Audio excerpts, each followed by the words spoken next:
তো বন্ধুরা আমি হইলাম একটু খাটা, ভয়েসটা কিন্তু আমার অনেক মোটা, দিও না ভাই কোনো খুঁটা নেই।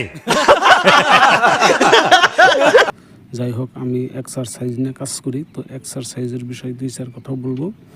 তো এক্সারসাইজ যখন আমাদের একটু বয়স হয় তখন আমাদের সুগার মানে কি ডায়াবেটিস আরও কোলেস্ট্রল এগুলো বেড়ে অনেক কিছুই প্রবলেমে দেখা দেয়। তো যাই হোক, ডাক্তারের কাছে গেলেই বলে যে তোমরা কী করবা, সকালবেলা ওইটা হাঁটাচলা করবা, বাস এটা পরামর্শ দিয়ে থাকে। তো হাঁটাচলা করাটা অনেক একটা সুন্দর মানে এক্সারসাইজ। তো সেটার বিষয়ে আমি কিছু কথা বলবো। তো এক্সারসাইজ, হাঁটার সময় একটা এক্সারসাইজ আছে, কয়েকটা আছে, তো আমি একটার কথা বলে দিই। তো যেটা মানে ভাষায় মানে ব্যায়ামের ভাষায় বলে কি ভ্রমণ প্রাণায়াম। তো ভ্রমণ প্রাণায়াম আপনারা কীভাবে করবেন?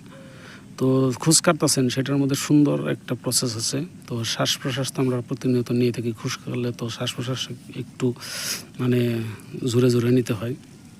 তো আপনারা কি করবেন, প্রথমত আপনার শ্বাসটাকে 4 ভাগ করবেন। 4 ভাগ করে মানে একটা করে কাক দিবেন। তো একটা করে কাক দেওয়ার মানে অল্প শ্বাস নেবেন, আবার একটা কাক দিবেন, আবার অল্প শ্বাস নেবেন, ছাড়া যাবে না কিন্তু। আবার একটা কাক দিবেন, অল্প খালি নিয়েই থাকবেন।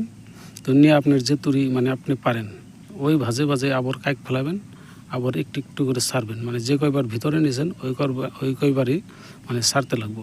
তো এটাকে বলে ভ্রমণ প্রাণায়াম। তো এটা করার ফলে আপনার কি হবে, তো এটা করার ফলে অনেক উপকার আছে। তো হার্টের বিষয় এটা 1 নম্বর একদম বেসিক্যালি সুন্দর একটা এক্সারসাইজ। তো যাদের হার্ট একটু মানে দুর্বল আছে তারা এই এক্সারসাইজটা প্রতিনিয়ত যদি হাঁটার তালে তালে এক্সারসাইজটা করে তো অনেক সুন্দর একটা ফলাফল পাওয়া যায়।